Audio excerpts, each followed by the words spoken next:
प्रेम से कहना।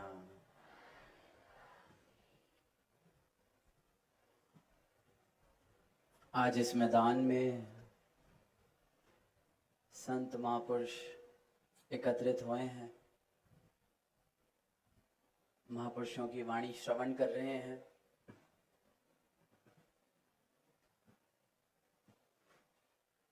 परमात्मा का, इस दातार का, प्रभु का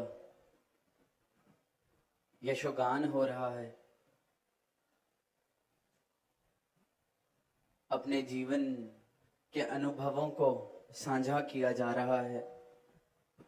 ये आवाज दी जा रही है कि ये परमात्मा सद्गुरु की कृपा से हमें प्राप्त हुआ है, और इस प्राप्ति के बाद जो जीवन में घटित हुआ है, जो नजर बदली है, जो इस नजर बदलने के बाद नजारे बदले हैं, जो जीवन में स्थिरता आई है, आनंद आया है, इसे साझा किया जा रहा है। प्रयास किया जा रहा है कि प्रत्येक मानव, एक एक इंसान, एक एक मानव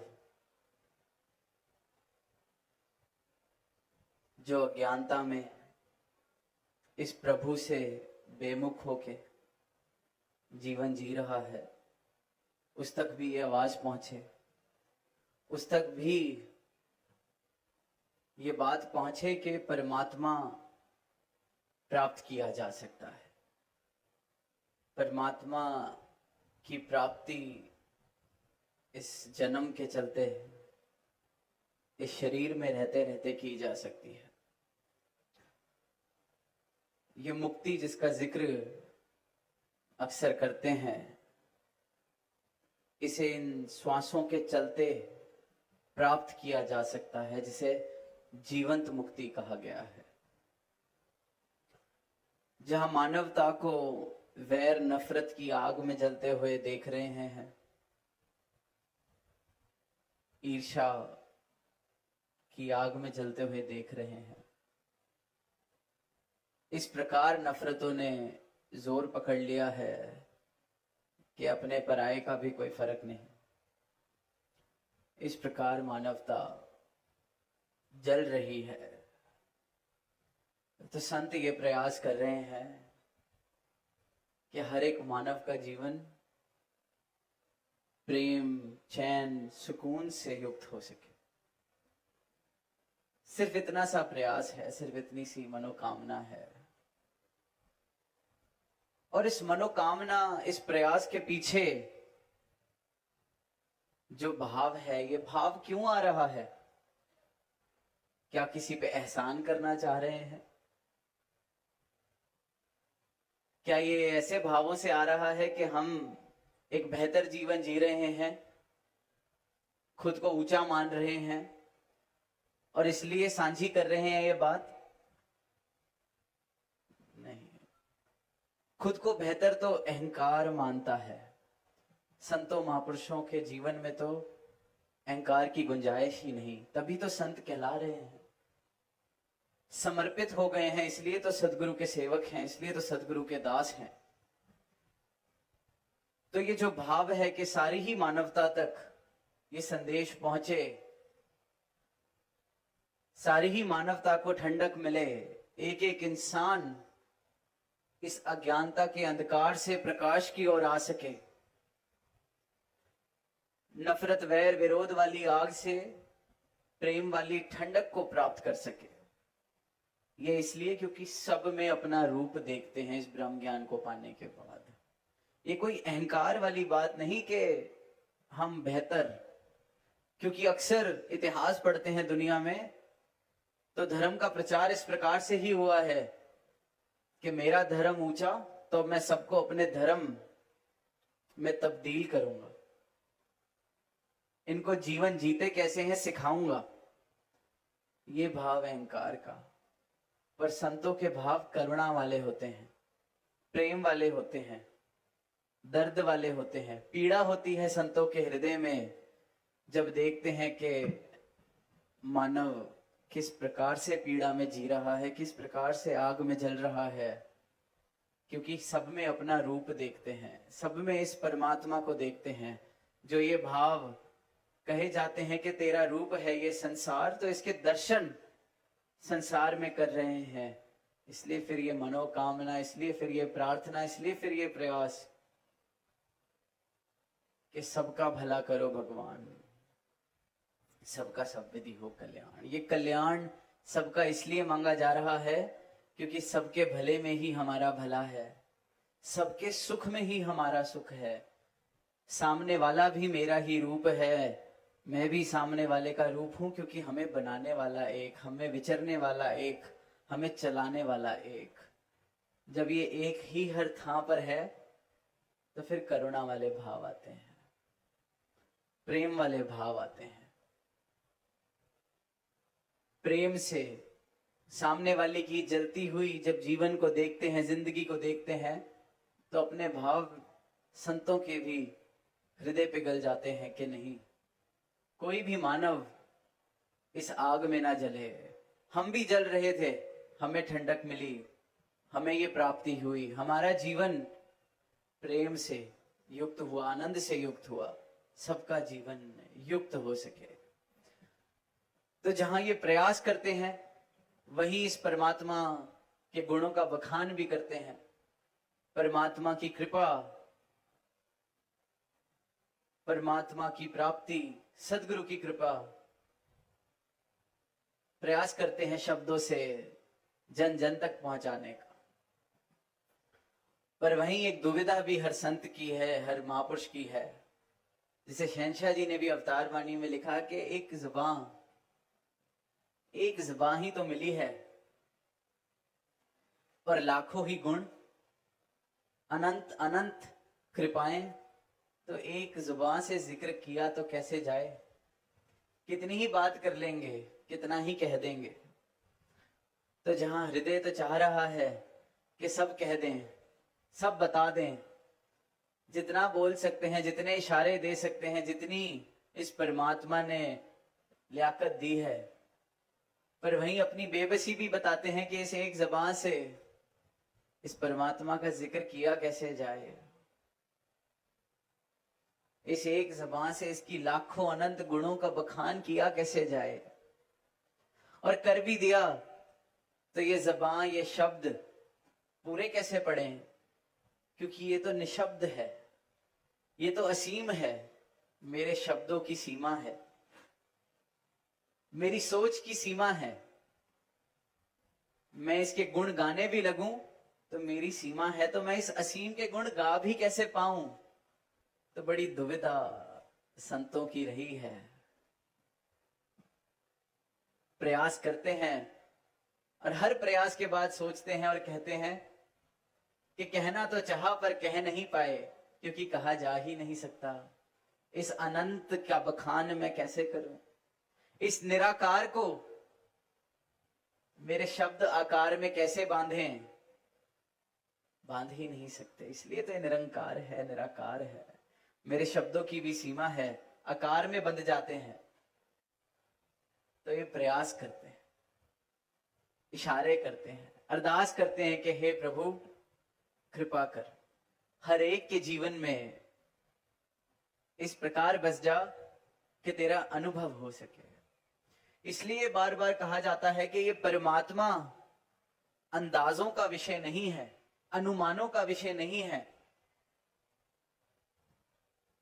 कि किसी के हमने शब्द सुन लिए तो अपना अनुमान बना लिया कि अच्छा ऐसा होता होगा, अपना अंदाजा लगा लिया। अच्छा असीम, तो जिसकी जितनी क्षमता है असीम को सोचने की, किसी के लिए ये मैदान असीम हो सकता है कि वाह कितना विशाल मैदान, असीम, जहां देखो ये मैदान फैला हुआ है। किसी के लिए पंडाल असीम हो सकता है, जहां तक नजर जा रही है ये पंडाल ही दिख रहा है। किसी के लिए ये शहर, इसका फैलाव असीम हो सकता है। सिर्फ मेरे असीम बोल देने से बात कैसे पूरी हो, सामने वाले की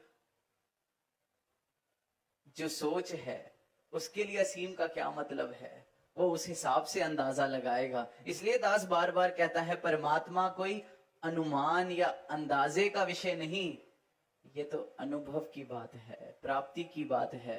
और सदगुरु भी यही अवस्था बख्शते हैं कि अंदाजे छोड़ो, वरना तो हर एक इंसान जैसा उसको संस्कार मिले, जैसा वातावरण मिला, उस हिसाब से परमात्मा के अनुमान लगाता है। मुझे संस्कार मिले, मुझे वातावरण मिला जहां परमात्मा को कहा कि ऊपर आसमान में बैठने वाला है, तो मेरा अंदाजा कहता है परमात्मा ऊपर बैठने वाला है। मुझे संस्कार मिला, मुझे वातावरण मिला, परवरिश मिली कि परमात्मा आकार में रहने वाला है, मूरत तीर्थ में रहने वाला है, तो मेरा अंदाजा हुआ, मेरा अनुमान हुआ कि परमात्मा मूरत में बसता है, आकार में बसता है। मुझे संस्कार मिला, वातावरण ऐसा मिला कि परमात्मा फलानी चार दीवारी में बसता है, मेरा अंदाजा वही होगा। इसलिए परमात्मा अंदाजे का विषय नहीं है, अंदाजे सबके अपने अपने हो सकते हैं। एक छोटा सा उदाहरण लेते हैं। आज मौसम थोड़ा गर्मी का है, कोई फोन करके पूछेगा जब सत्संग खत्म होगा मौसम कैसा था, सब कहेंगे गर्मी थी। अब जिसने तो गर्मी महसूस की है वो समझ जाएगा गर्मी क्या होती है। उसे बताया जा सकता है दिल्ली जैसी गर्मी है, पंजाब जैसी गर्मी है, चंडीगढ़ जैसी गर्मी है। अब कोई दूर देश में बसता है जिसकी गर्मी ही 25 डिग्री 26 डिग्री होती है, उसको भी फोन करके कहा जाए गर्मी है, वो कहेगा हमारे यहां भी गर्मी पड़ती है 25 डिग्री 26 डिग्री 28 डिग्री। और कभी वहां जाने को मिले तो दिल्ली वाला पंजाब वाला तो आनंद में घूमे, कितना अच्छा मौसम है, और 25 डिग्री 28 डिग्री वाला कहेगा बहुत गर्मी है, बहुत गर्मी है। अंदाजा, अनुमान, मेरे लिए गर्मी ये है, 28 डिग्री 30 डिग्री मेरी गर्मी है, और यहाँ 50 डिग्री गर्मी है। कितना अंतर है। जहां ठहर लिए, जैसे संस्कार मिले, जहां जन्म मिला, जहां स्थान मिला, उस हिसाब से जिंदगी, जीवन, ये आसपास जो घट रहा है, हमारा अपना संस्कार बन जाता है, हमारा अपना इस जीवन को देखने का तरीका बन जाता है, अनुमान बन जाते हैं। मेरे लिए गर्मी ये, सामने वाले के लिए गर्मी ये। और यहाँ ठंड, 2 डिग्री ठंड पड़ जाए, कई महापुरुष रहते हैं -40 डिग्री में, उनके लिए वो ठंड है जहां रह रहे हैं। इसीलिए देखते हैं कि जहां जन्म हुआ, जो संस्कृति मिली, जो वातावरण मिला, इंसान अपने अनुमान बना लेता है, अपने रहने सहने के ढंग बना लेता है। पर सदगुरु आके यही भ्रम दूर करते हैं कि बेशक तेरे लिए गर्मी कुछ और मायने रख सकती है, तेरे लिए रहने सहने का ढंग, खाने पीने का ढंग, कपड़े पहनने का ढंग कुछ और हो सकता है। पर एक ये जो सत्य है कि जो परमात्मा है, एक ये जो अविनाशी है, ये 28 डिग्री में भी ऐसा है, ये यहाँ 40 डिग्री में भी ऐसा है, ये दिल्ली में भी ऐसा है, पंजाब में भी ऐसा है। ये आद सच है, जुगाद सच है भी सच, नानक होसी भी सच है। यही सच है, क्योंकि बदलता नहीं है, अनुमान नहीं है। जिसने पाया है एक जैसा पाया है, एक जैसा फिर बखान किया है। हो सकता है कोई कहता हो दयावान है, परमात्मा दयालु है, कोई कहता है परमात्मा नायक है, हिसाब करता है। सबके अपने अपने अनुभव हैं परमात्मा के साथ। हो सकता है सब बिल्कुल ठीक कह रहे हों, पर सबकी बात अधूरी है, क्योंकि इस पूरे का बखान इन शब्दों से नहीं किया जा सकता। इसकी सिर्फ प्राप्ति की जा सकती है, इसे सिर्फ पाया जा सकता है, इसके साथ सिर्फ इकमिक हुआ जा सकता है।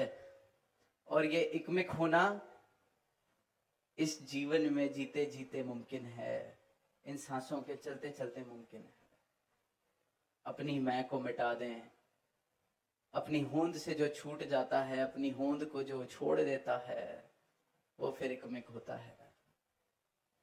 तभी तो गोरख धंधा सुनते हैं वो गीत, तुम एक गोरख धंधा हो,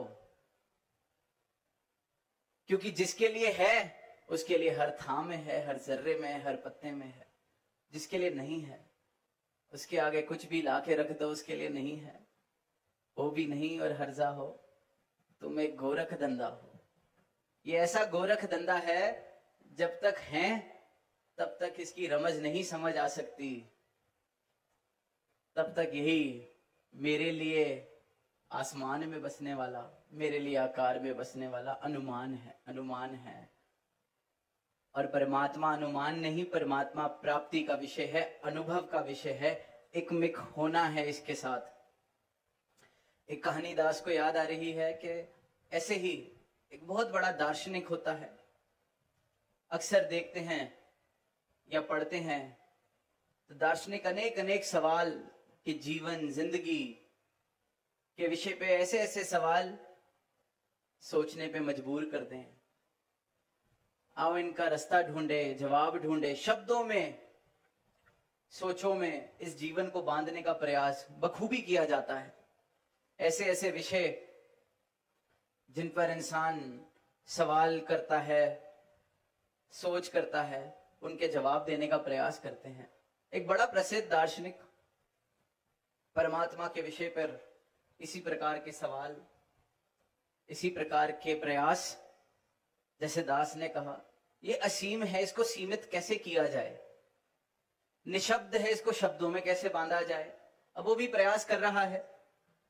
अब उसका एक मित्र है, वो उसके इस प्रयास को देखता है और कहता है, तू कर क्या रहा है? कहता है, किताब लिख रहा हूं। इस परमात्मा के ऊपर जो कहा जा सकता है, जो लिखा जा सकता है, ऐसी किताब लिख रहा हूं कि जितने सवाल हैं सबके जवाब मिल जाएं। जितने इस परमात्मा को लेके बात है, सारी बात मैं कह दूं कि कोई मेरी किताब पढ़े तो उसे परमात्मा मिल जाए। ऐसी किताब लिखने का प्रयास कर रहा हूं। जीवन के गहरे से गहरे सवालों को जवाब देने का प्रयास कर रहा हूं। तो अगले दिन दोनों मित्र सैर पे जाते हैं समुद्र के किनारे। तो जिस मित्र ने सवाल किया होता है, ये तू क्या कर रहा है, वो एक बाल्टी में एक चम्मच से समुद्र को थोड़ा थोड़ा डालना शुरू कर रहा है। चम्मच लेता है, समुद्र से थोड़ा सा पानी निकालता है, बाल्टी में डाल देता है। फिर चम्मच से थोड़ा सा पानी निकालता है, बाल्टी में डाल देता है। 10 मिनट 15 मिनट, जब तक वो दार्शनिक मित्र मजबूर नहीं हो गया पूछने के लिए, तू कर क्या रहा है?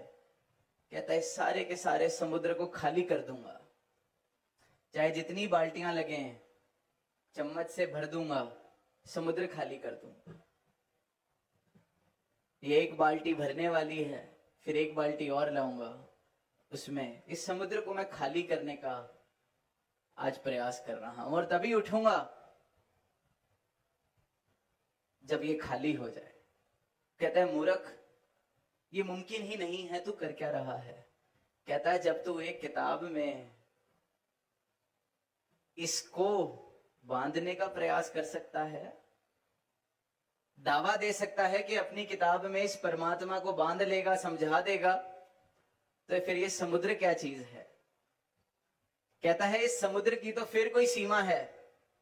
शायद कुछ वर्षों बाद मैं इसको खाली कर पाऊं, या लाखों लाखों जन्म लगा के शायद मैं इसको खाली कर दूं इसकी, क्योंकि कोई तो सीमा है। पर ये परमात्मा तो असीम है। जब तू इसको बांधने का दावा कर रहा है, मैं समुद्र को नहीं खाली कर सकता। तो बात साथ संगत के, ये असीम जो है, इसे सीमा में बांधा नहीं जा सकता। ये निशब्द को शब्दों में नहीं बांधा जा सकता। इसलिए हर संत ने ये बात कही कि सारा समुद्र स्याही बन जाए, सारी वनस्पति कागज बन जाए, तब भी नहीं लिख सकते इसके गुणगान। सारे ही एक बात कह रहे हैं, क्योंकि जिसने पाया है उसने अनुभव से पाया है, प्राप्ति की है, तो गवाही बराबर है, मिलती जुलती है, एकदम सटीक है। भाषा, कहने का ढंग, कहने का तरीका, जिस स्थान पे जिस समय में पाया, उस तरीके से उस समाज के अनुसार हो सकता है, पर मर्म एक, रमज एक, क्योंकि बात एक की है, प्राप्ति एक की हुई है। एक छोटे बच्चे के बारे में सुना कहीं, 7वीं 8वीं कक्षा का वो बच्चा, उसे कहा कि स्कूल में जैसे निबंध लिखने को कहा जाता है, ऐसे लिखने को कहा जाता है, तो टॉपिक था कि माँ के ऊपर, अपनी माँ के ऊपर ऐसे निबंध लिख के लाना है। सारे बच्चे लेके आए, सारा स्कूल लिख के लाया, पर एक बच्चा था, उसकी टीचर ने उसको बुलाया और कहा कि बेटा 2 साल पहले तेरा बड़ा भाई भी इस कक्षा में था, उसे भी ये निबंध लेने को कहा था, लिखने को कहा था, तेरा निबंध पढ़ा तो तेरे भाई के निबंध की याद आ गई, उसके ऐसे की याद आ गई, तो मैंने उसके ऐसे की कॉपी निकाली और तेरे ऐसे के साथ में लाई, कोई फर्क ही नहीं है, तूने तो बिल्कुल लाइन बाय लाइन टीप दिया, कॉपी कर दिया, एक शब्द का हेर फेर नहीं किया, एक सेंटेंस का, एक वाक्य का हेर फेर नहीं किया, कुछ तो बदल लेता। कहता है मैडम मजबूरी है, हम दोनों की मां ही एक है, कैसे बदल देता। अब ये परमात्मा एक है, कैसे बदल दें।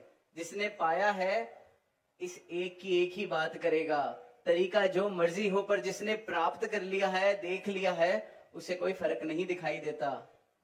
अल्लाह कहिए, राम कहिए, कोई फर्क नहीं दिखाई देता। काशी काबा एक है राम रहीम, देखने के बाद कहा है, प्राप्ति के बाद कहा है, एक है। आप अल्लाह कह दें, आप राम कह दें, बात एक की है। तो इस असीम सत्ता को सीमित दायरों में नहीं बांधा जा सकता, इस असीम सत्ता को शब्दों में नहीं बांधा जा सकता, क्योंकि शब्द भी सीमित हैं, क्योंकि मैं सीमित हूं, मेरे आकार, मेरी सोच, मेरी बुद्धि सीमित है, तो उसमें से निकलने वाले शब्द भी सीमित हैं। नहीं बांध सकते, नहीं बखान कर सकते, नहीं उसको जस्टिफाई कर सकते, नहीं पूरे पढ़ सकते, सिर्फ प्रयास कर सकते हैं। सिर्फ प्रयास हर एक संत कर रहा है, आवाज दे रहा है मानवता को, सिर्फ एक मकसद से कि मेरे जीवन में ये ठंडक आई है, आपके जीवन में भी आ जाए, क्योंकि हम एक हैं। इसीलिए हर संत ने फिर जब प्रार्थना की है तो सबके भले की, हर संत ने जब मनोकामना की है तो सबके भले की, सुख मांगा है तो सबका सुख मांगा है, फर्क ही नहीं रहा।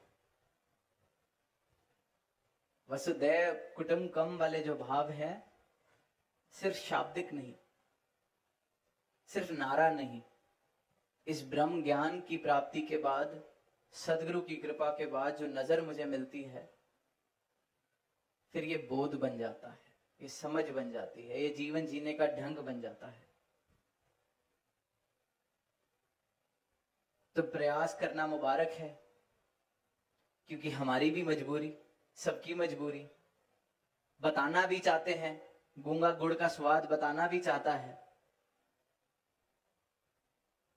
इसलिए शब्दों का उपयोग, इसलिए प्रयास, इसलिए अपने ढंग से, कोई काव्य से, कोई गा के, कोई शब्दों का उपयोग करके, बात इस एक की, इशारा इस एक की तरफ, पर मिठास इसकी, पूर्णता इसकी सिर्फ और सिर्फ इसकी प्राप्ति से है, सिर्फ और सिर्फ इसके दर्शन से है।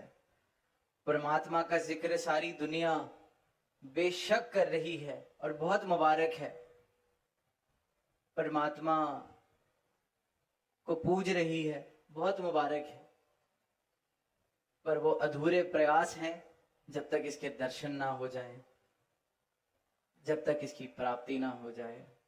और ये प्राप्ति, ये दर्शन इस जन्म में मुमकिन है, इस मानव तन में रहते रहते मुमकिन है, इसलिए इस मानव तन का मूल है, इसलिए इसे बड़े भागों वाला कहा गया है, इसलिए इसे सर्वश्रेष्ठ कहा गया है। तो आज सुनहरा अवसर, और आज से ज्यादा सुनहरा कोई अवसर कभी नहीं। वो जो बात कहते हैं कि जब जागो तभी सवेरा, तो दास हर बार कहता है परमात्मा का सवेरा तो हमेशा चढ़ा हुआ है, इसलिए हमारे जागने पर निर्भर है, सवेरा तो हमेशा रहने वाला है।